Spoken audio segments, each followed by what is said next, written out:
Hot 10 Hot Private. This is the War on Comics. I'm Colin. I'm Omar. Today we're taking a creepy venture into the horror master Richard Corben. One of his last works, no? Yeah. So this is fully matured, fully formed Richard Corben doing some H.P. Lovecraft, some proper Lovecraftian send up here. Have you read this stuff before? I love Richard Corben. Yeah. And I haven't read this collected edition, but like Murky World and stuff like that. I think he's one of the most underrated and probably highly rated still. Yeah, right? it's like to know Richard Corben is to love him. Exactly. Anyone who knows who Richard Corben is digs him, but chances are, like, I don't know what the ratio is of people walking in and out of a comic book store. Could be as low as like 1 in 4. You know, actually, for sure. And that's people who've heard the name. His collections are pretty tricky to come by, I think. Yeah. And so I actually got put onto this through a targeted, not really an ad necessarily, but through Instagram content. I saw someone, I think it was like the Dark Horse Instagram page just popped up and said it existed, and I was like, into the noggin it goes. Yeah. And I went to Comic Kazi in Miramar. I was like blown away. This is like apropos of nothing, but I was like, I want to get. There's like 3 things I had in mind that are so obtuse that no one would have. It was the Richard Corben Rat God is what I was after because I was advertised it with Instagram, and I wanted the Megalopolis trade paperback, which is not one you can walk into a store and assume they would have, and I wanted to. Drawn together specifically the Robert Crumb, Eileen Kaminsky collabs, which is again not something a lazy comic store would carry on account of like how many copies of these are you selling, but amazing to me. I find that to be a Kamikaze, huh? The Kamikaze. Wow. It wasn't like I called ahead or anything. They are well enough stocked and they are kind of to my taste because they're very graphic novel centric. That's what I was going to say is that a lot of comic, like floppy forward, I guess, shops. Yeah, it's not them. You would never find it. There's no back issues or anything like that. But like omnibus, trades, graphic novels, all day long. And like if you run a business, if anyone runs a business, if one runs a business, I think you find yourself with an allergy to walking in places and not spending money, particularly if they're niche shops. You know, like it feels wrong. I don't care if your store sucks. If I walk into it and you're a small business, I'm going to buy something. You know, like I just can't at this point not. But Kamikaze, I'll drop a hundo like nothing. Just picking up some random Fantagraphics and like NBM stuff. It's really easy to do. But this time around, I went in with a list in mind, and 3 for 3, I was like very impressed. So this is a sidebar. Kamikaze. Kamikaze. Shredding. In Miramar. So, I don't know the difference. Dude, what happened at SoCal Comics? I practiced right next to them, and I was like at a point where it's like, I'm finally my practice and my location lines up that I can go there. Shit. And there's like an Instagram post, if you Google it, they're like someone else because the owners own the shit.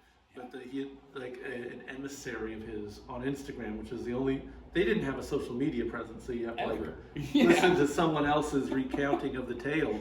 But apparently, based on a emissary or a friend of the owner, their landlord was raising rent, and they said, "Hey, you got to close down for a couple months for doing plumbing stuff," which is wildly dickheaded. Devastating for a small business. Yeah, and so between that and the everything of it, they're just like, all right, and apparently sold their stock to Comix and stuff. Oh, fuck. Yeah, so it's going to be piecemealed out and put in a bunch of mall locations, presumably, and I think that's a wrap on. That was the grimy one. That was like, if you want upscale shit, you go to Kamikaze. You want to get your hands dirty, look through some dollar bin. Best dollar bins. Best. Go to forever. But Rest in Such peace. is life. But listen, we have slightly less horrifying than the horrors of modern capitalism and landlords. We have a spooky tale to get into. A master of modern horror. Modern horror? I would say so. Sure. It's so timeless. It's always modern. I just don't know why people say modern horror. I don't either. What does that What does mean? it count? I don't know. I've heard other people say it, so I wanted to say modern horror. Well, it's a modern pressing of some horror. Okay, so we're gonna get into some Rat God. There we go. Okay. Hell yeah. Sick. Okay, Rat God. This is a collection, really prestige collection. I mean, we got the hardback here. I might scoot in for this one. Yeah, Richard Corben is no longer with us, Yes. I believe. Yeah. And so this is one of his last major works. And I read some of his 70s stuff, his like creepies, his eerie's, yada yada. But the stuff here, that's kind of been compiled here and there. I think has since been better compiled. I need to like hit F5 and refresh my Richard Corben library, because I think a lot of stuff has come to light and has been sort of represented. I think his daughter, right? I think that's her. She's a big proponent of getting his stuff out. That's awesome. Yeah. Okay, then I'm gonna give these guys more money, because this is a great presentation, and it gives you like the context of kind of where it was, how it was made and put together. And I don't think you can talk about this book without talking about Lovecraft's comics. Oh, definitely. He's like, this is his time to go deep on one of his favorite authors. And it's strange because it's not a Lovecraft adaptation, and there's so many Lovecraft adaptations. But this is like, I think in like music they call it like a sound-alike, where like you get it close enough to the source material, but it's picks up on all of the H.P. Lovecraft tropes of like the native, primitive, primordial evil that existed. And I think I really appreciate it, because I think, you know, the big elephant in the room with Lovecraft stuff is it's like horrifically xenophobic. Super racist. Yeah. I mean, to any modern reader, you're like, oh my God. Yeah. And that's not the stuff they talk about when they're talking about Lovecraft. Yeah, it's uncomfortable, I think, for modern readers. And you have to kind of push through that discomfort, and you have to kind of contextualize who he was. And I love his stuff. I make no bones about it. I read a lot of H.P. Lovecraft short stories, and I just, I mean, to me, you know, like I talk about like, you know, John Byrne or Chris Claremont's like horniness coming through in their comics, and how they're just like perverts and can't hold back from ingesting. Yes. Yeah. They show you know what the fuck they're into. You don't need to check the Pornhub searches. You know what those guys are about. He's putting it on the page. Yeah. H.P. Lovecraft, I know what he's afraid of. I know what his fears are. Right. And he is kind of, it's a way of learning about a person with kind of what they don't tell you, or like, you know, what you can glean from what they are choosing to tell you. And like, if you think that Lovecraft is like, you know, just a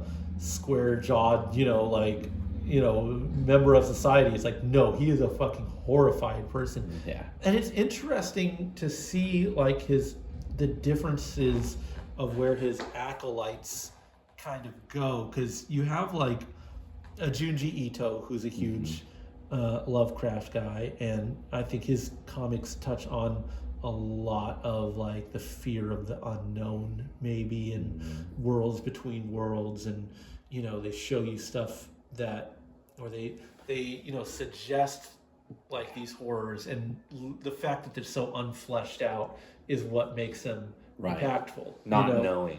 But Junji Ito as a person is like a well put together guy.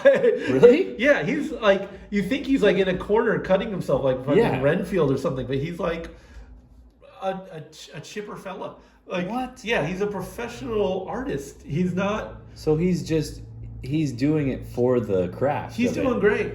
Wow. Yeah, he just has this worldview, or he's able to not, because, you know, Lovecraft lived with his mom his whole life. He let those terrors lock him in, and like, let's say, you know, from the like punker guy perspective, the cat from Rudimentary Peni, you know, like Yeah. he's notoriously like, you know, a schizophrenic that was never really quite able to break away from those kind of fears. And he put a lot of that in his music, and he did some sort of transcribing of maybe this, not necessarily a fearful worldview, but like he was able to put his vision of unreality to music and create a really convincing craft with it. Yeah. But that wasn't enough to get him out of his situation, which is not one that's necessarily, you know, a one you would hope for your friends or loved ones to have. Right.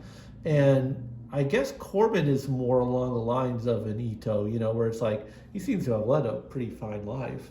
From what I hear, he was a really normal fucking Midwestern guy. Yeah, had family and everything. So Yeah. he has understood what makes a Lovecraft story work, clearly from what we'll see in this comic. But I don't think those visions and those horrors like overtook his life and made him unproductive. And I think he's able to kind of frame, God, there's so much going on actually. Because he's able to basically take a lot of that kind of xenophobia and racism and contextualize it for a modern audience where, you know, you kind of he pays it off. There's a moral at the end. And I think most people, you know, there's always going to be sensitive folks who just don't like to see, you know, Native Americans portrayed in a begrudging light. And then, Right. you know, I think the worst of it is like Tom Ford is the Western guy, you know, the John Wayne thing where you just like can kill all the Indians and feel good about yourself, you know. Right. The right thing was done, which for a modern audience or anyone with a conscience is horrifying, Right. you know. And then there's people, you know, you show maybe the suffering, but then you kind of like humanize them in your story, which is a little better. And then maybe there's another step to it where it's like you show the person who was racist and bigoted and you show them get a comeuppance. And Right. I think that makes even, you know, I guess that's whatever. That's Quentin Tarantino movies, right? Like you can show these horrible racist people. It's Django Unchained, right? But Right. then they get their comeuppance and it's satisfying to see. So we see a lot of rough portrayals here, and like if that's not your kind of story, well then you probably don't like H.P. Lovecraft to begin with, and thus a story that's rooted in that kind of storytelling is probably not going to appeal to you. But at the very least, I think it's responsible in that first of all, he's kind of having a conversation with the material. Yeah. I don't think he's saying, oh no, it was totally cool the way that exactly Lovecraft portrayed his natives and his indigenous folks. He's like addressing those parts of Lovecraft and kind of saying like, look, that was in that story. So that's like a story element part of those of the short stories and stuff. I'm realizing I've never read a full H.P. Lovecraft. Well, I mean, to me, there's like short story collections. That's how they were published. There's a couple, you know? right? Yeah, and you have to read a handful of them for them to, it's like AC/DC, where it's like you have to listen to a couple albums and you're like, oh, they all sound the same. Yeah. Or like Motorhead, you know, where it's like, you hear one Motorhead song, it's like, okay, cool. But then it's like, oh, wait, they just did this over and over again. Then it becomes interesting. It's like, oh.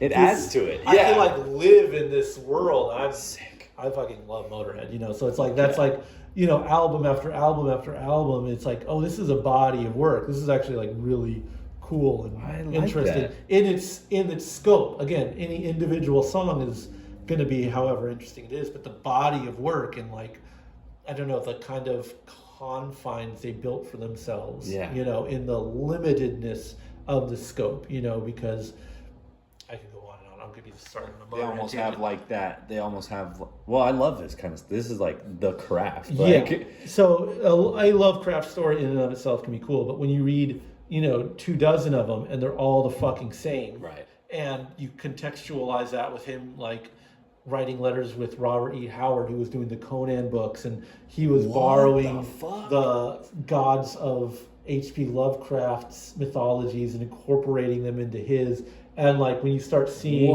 certain like elder gods and yada yada start to show up again and again in the Lovecraft books, like it's not like they're chronological. Like, oh, here's what happens with Yog-Sothoth, the Yog-Sothoth arc. It's like they're serial because they weren't published in books. He was like, they were in trash. They were like written on these were like pulp books that they were published in.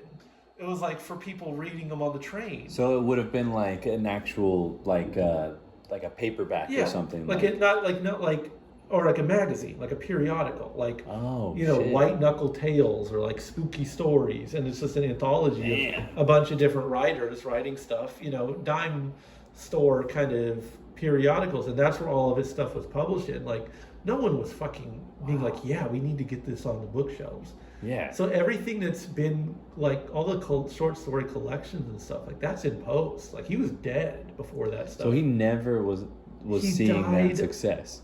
Horrified in his mom's New England manor. New England? Yeah, watching the world. No wonder he was fucking freaked out. I feel like New England is haunted, right? Watching all these brown people move into this country. So he's bugging out. Yeah. Oh man. I don't know. There's a lot of context with the H.P. Lovecraft stuff that I find really interesting. But there's no like big novel. It is just like a lot of short stories. But you read enough of them, and they start to make more sense. And like it gets really cool. And like again, his acolytes in a lot of ways, I find like I don't want to say more interesting, but like it's interesting.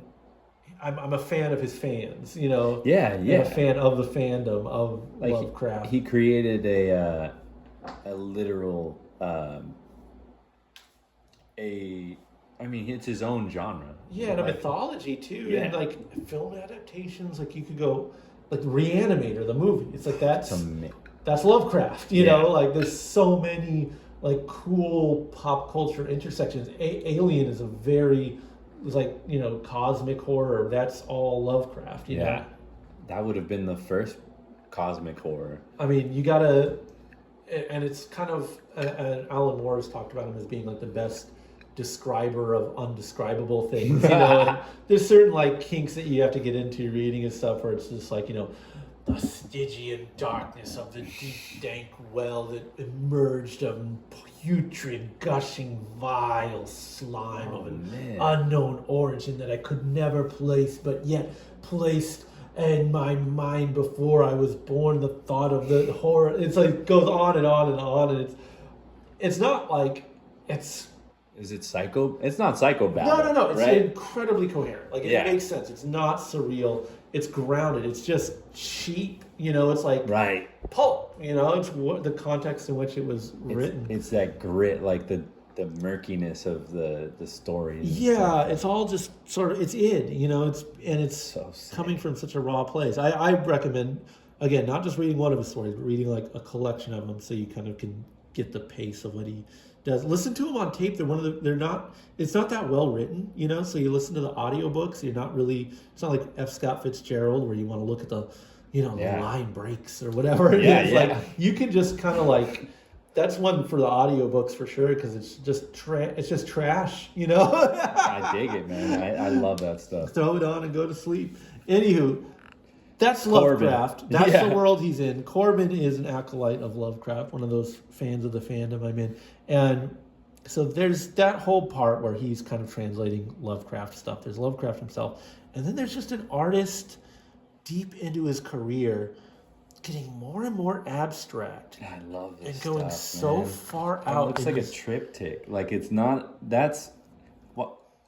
Look at the riz on my guy. He can do whatever he fucking wants. It's insane. It's so like realistic, but also like cartoonish and fun and fluid and like so gritty.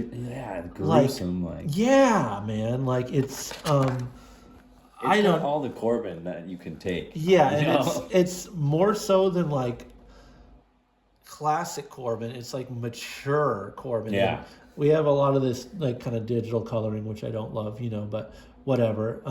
And there's like, at least it's his take. Yes. And I think I am a Corben stan. Mm-hmm. I've never read this before, but this is very much in like later era Corben. Okay. Like right in that alley. And I just love his like just this caricature style. Like it's someone who's like lived in their own art for so long that they can start to distort it. Because this is not the 70s Corben that I know. This is like really stretched, and there's a confidence to it. Yeah. Like, I mean, you know, again, we could talk about the story all we want, but really like this is art forward in every way. And I don't know, it just I don't see how you could read this and not just be taken back by the craft and like fall in love with it. And like, I don't know, see an artist who's kind of in love with their own art. Like this is, you know, again, the all that like heavy metal DNA is in this stuff. Yeah. You know? Even to the panels, I would say like these are odd for Corben to be using, but this is, you know, he's still trying shit. Again, I think it's like it's a later era thing. It's someone who's like bored, you know, like and is willing to challenge himself to grow and like tell a story that he wants to tell and in a way that he wants to tell it. And I don't know, I don't see how you could see this and not just be amazed. Like this is beautiful. Yeah, he bumps into the snow, and as it falls off, there's a skeleton. And look at this. Terrific. Like, goes into nothing because that's the snowfall. Yeah, the compositions of all this stuff Wow. are so terrific, and also like, you know, distorted so it's not so like grounded, and that complements the story that's just like, you know, this stuffy New England academic who journeys out into the West and is, you know, introduced to this mythology and lore, and you know, he's of course like kind of a prick, I guess you could say. And this gal kind of escaped from the small town, right? And she's like, he's sort of entranced by her, and she more or less draws him into her town, which is of course this strange mythology, like, you know, has this strange background story. And this is like, I don't know, this is a great Lovecraft nod, because it's another thing about Lovecraft is he was just horrified by sex. You know, he was, I think, like a proper like incel. You know, like there was no, the idea of engaging with women was just horrifying to her. So of course our protagonist here, who's kind of like a Lovecraft stand-in and definitely like a Lovecraftian character, is like shocked at the female body and its form, and even in this like perfectly neutral way of this anatomy class, he's like, and it's like her job to post. It's like it's kind of a normal thing, but again, this is a very like repressed brain, and you can kind of see him kind of revulsed by it. And that's I don't know, the kind of beauty of the Lovecraft world is you just see I don't know, what a horrible way to live. These characters experience, you know, the fear they have of everything and everyone, you know. It's because of course they imbue these stories with like this dark mythology and supernatural element, but the people are really just afraid of like change in people. Like, look at these fucking mutant characters. It's incredible. Never it's insane to me. Quite addressed, and it's, you know, ultimately a crude way of talking about like mixed race people, because this is like such a racialized world that they live in. There's like, you know, to be in the what do you call it, in the academy that he's from, of course you have to be of pure white stock, and you know that we're playing with that as we go on. But it's just it's kind of like just fun seeing. You ever see that movie? Fuck, I can never remember the name of it. That weird one with the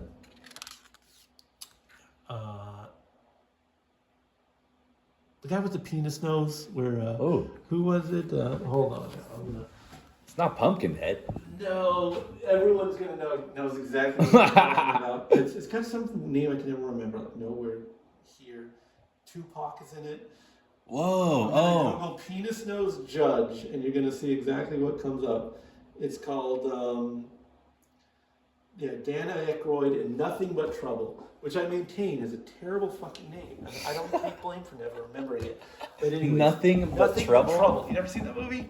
I never heard of that. You need to fire up fucking Tubi tonight, brother. Oh, sick. Because it's kind of the same premise. It's a Dan Aykroyd movie coming off Ghostbusters. It didn't quite hit, but it's I love this movie, and it's kind of the same thing. Guy rolls through a small town, car breaks down, and he's sort of this is a little bit Rocky Horror too, where he's now employed to this strange twisted system that they have in this small town, He just gets taken advantage of and yes. Oh, okay, and I'm down. And so you just see the mishaps of this snooty city boy running through a small town.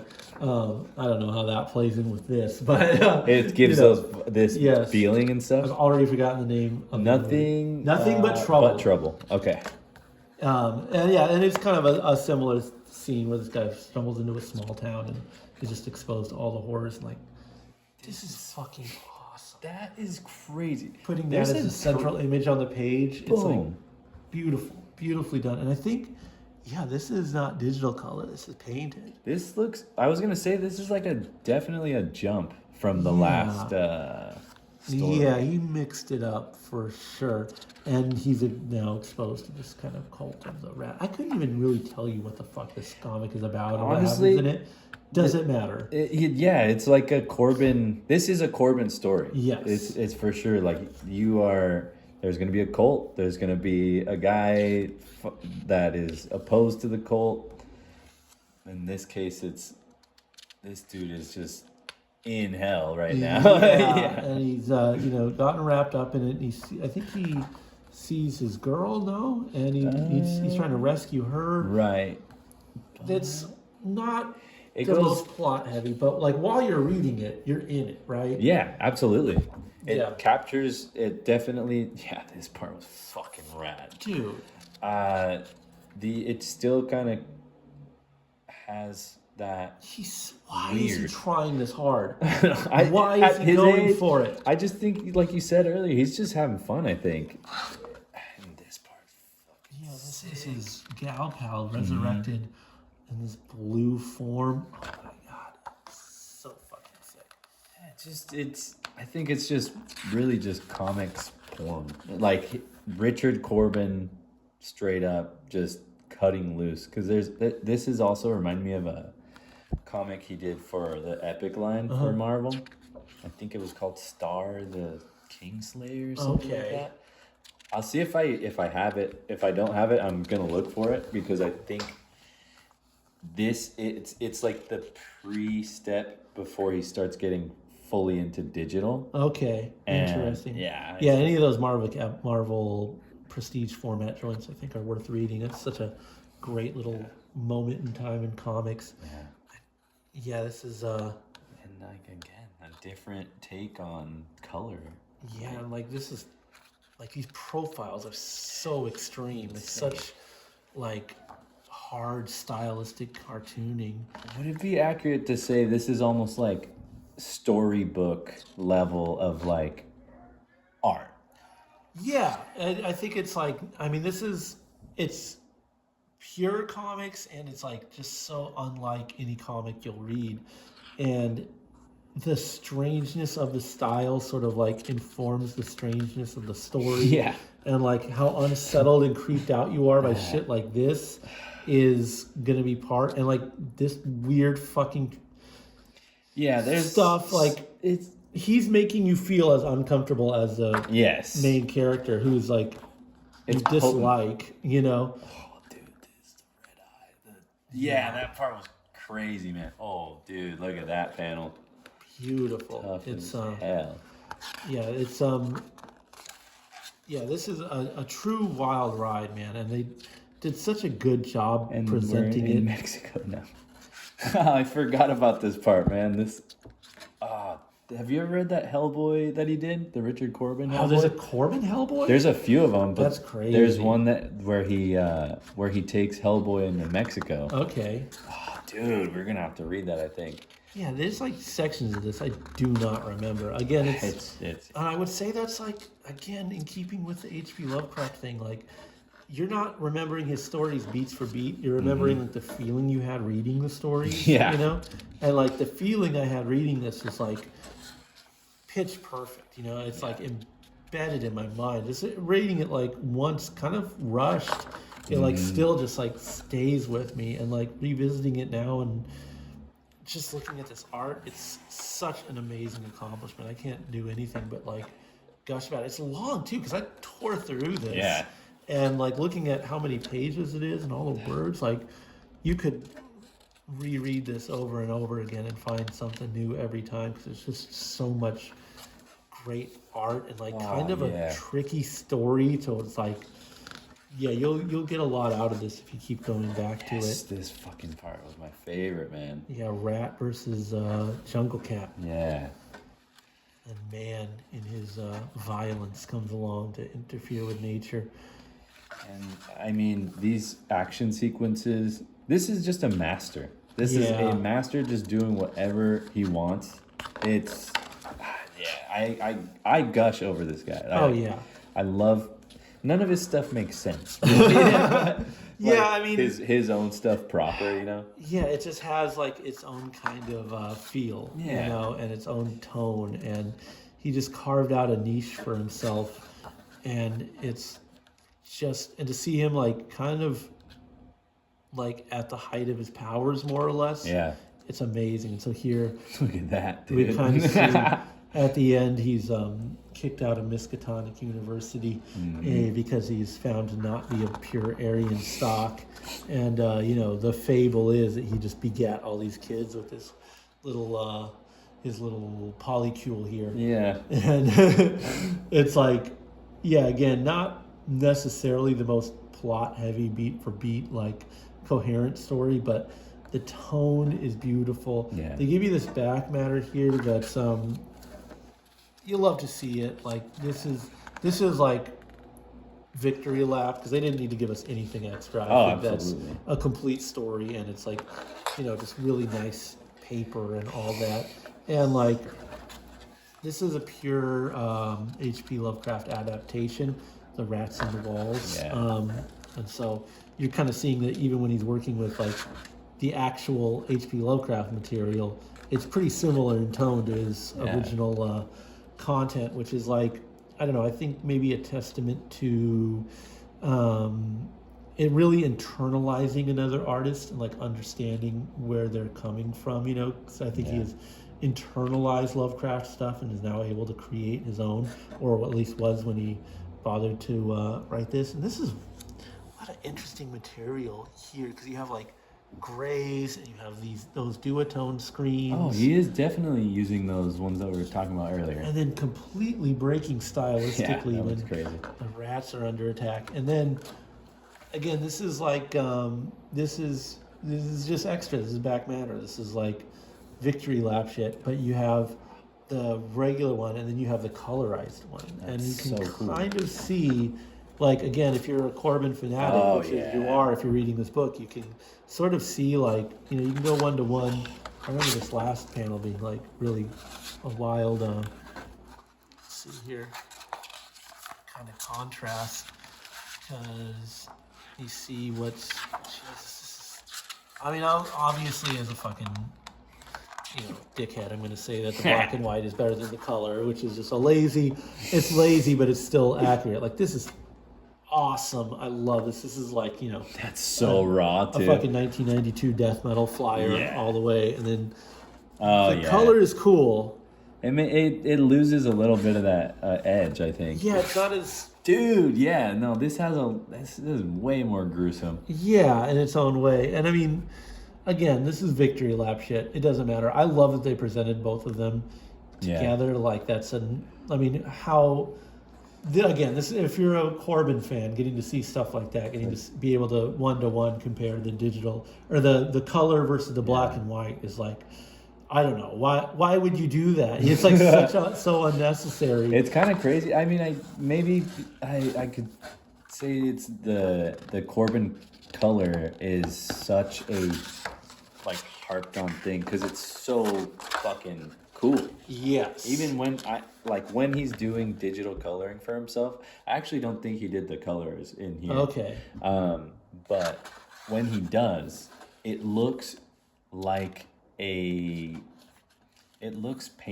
like this, but it's digital. So I like. Yeah, it's a strange thing that happens because like a lot of these old timey guys, they just fucking hate all that shit that we geek out over. Right. They're like, bro, we don't have to do this anymore. We don't have to do this. I lost my I feel that way. Like I don't know. I had kids coming in and asking for like cassette tapes, and I grew up, with a Walkman and riding my bike to school and listening to these fucking, getting to take 1 or 2 tapes with me because that's what would fit, and dealing with like the batteries dying, dealing with the tapes getting caught and shit. Like I fucking hate cassette tapes because I was like scarred growing up with how frustrating they were. Compared to CDs too, when you would get a CD. Yeah, there was problems with those too, and I like vinyl, but like to see kids geek out, because to me it's like, okay, I've graduated to this. This is the final boss. This is the top shelf. Yeah. And so when kids are like, yo, you have a fucking goddamn Mazzy Star cassette. Yo, it's like, bro, this is the downgrade. Like, wow. You want the vinyl. Like, they're making the records of this now. Like, you can just listen to it on, like, the best medium. But that's fucking caveman shit. And that's informed by the frustrations I had growing up with tapes and how annoying I found them. Is that the fucking Stranger Things effect kind of thing? I don't know. I've given up because now they like CDs, so I'm fucking lost entirely. The things I don't understand about physical media right now, I could write a fucking book, but it doesn't matter. What matters is a lot of these old-timey guys, they love the digital stuff because it isn't as annoying as it was. They had to really that's all they had was this tactile physical stuff, and the brushes dried up. It bothered them. It was annoying to them having to fucking cut out all the zipatone to make this shit work. Like there was passion that had to go into this, of course. And we look like I'm obsessed with it. I love seeing all that. Like that's what I want to. That's the kind of comics I like. Is all that tactile, multimedia.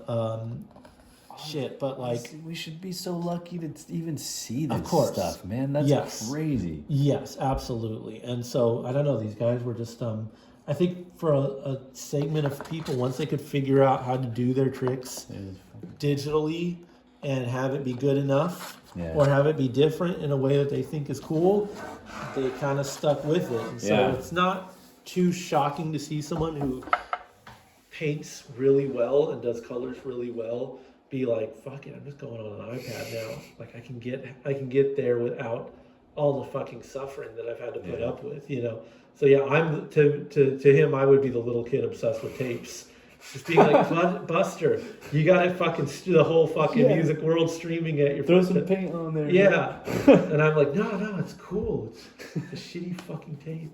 Anyway, so that's interesting how that works. Like the different viewpoints through the generations, because I feel the same. I mean, I bought a lot of records. I like them way more than having to fix tape.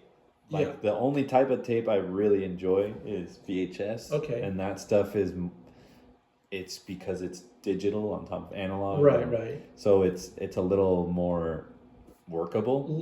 There's less points of failure on that experience, whereas with dirty cassette heads and like you buy a vintage tape player, but like literally it's plastic components. They age, they crack, they break. Rubber bands stretch at a weird time. I'm fucking obsessed with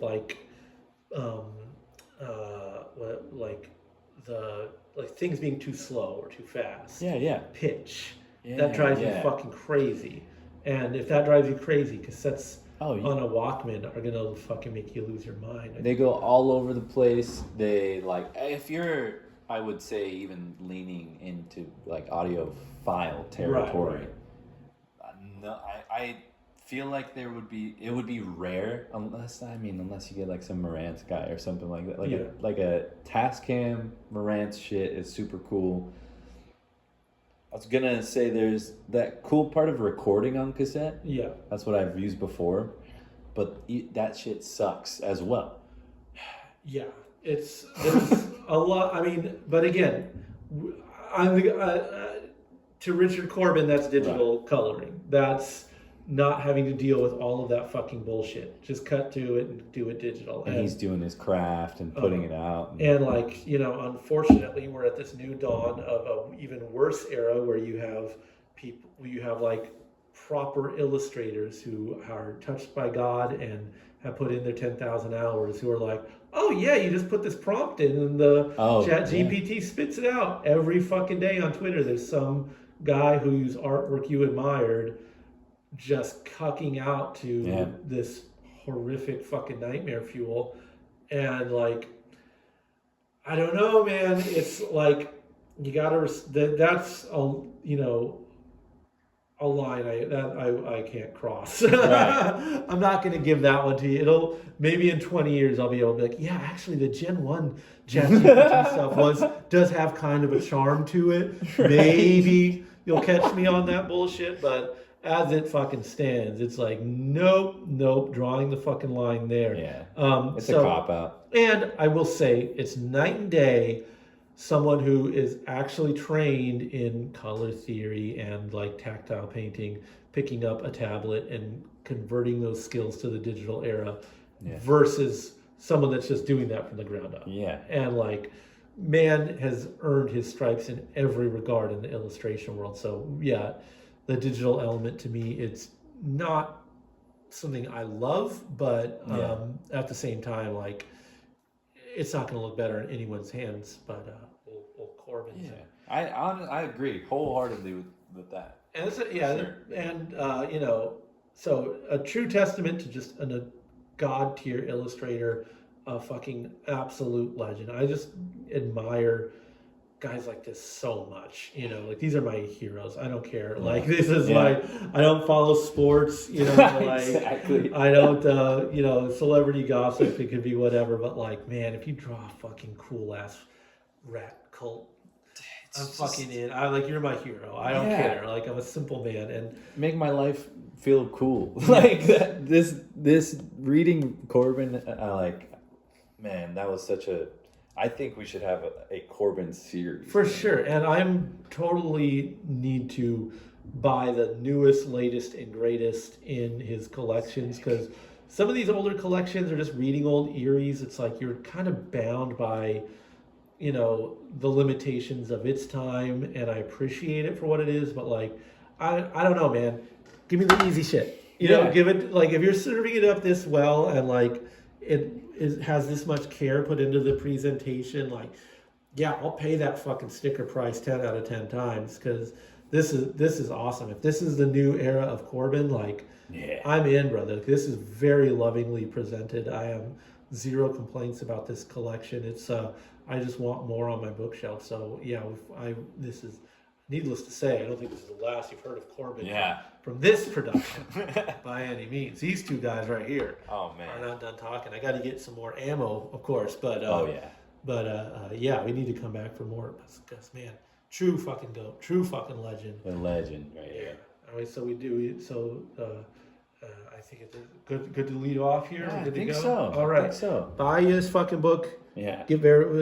Could not have a more stunning endorsement from these two knuckleheads. And at ease or at dis ease. Just look at that.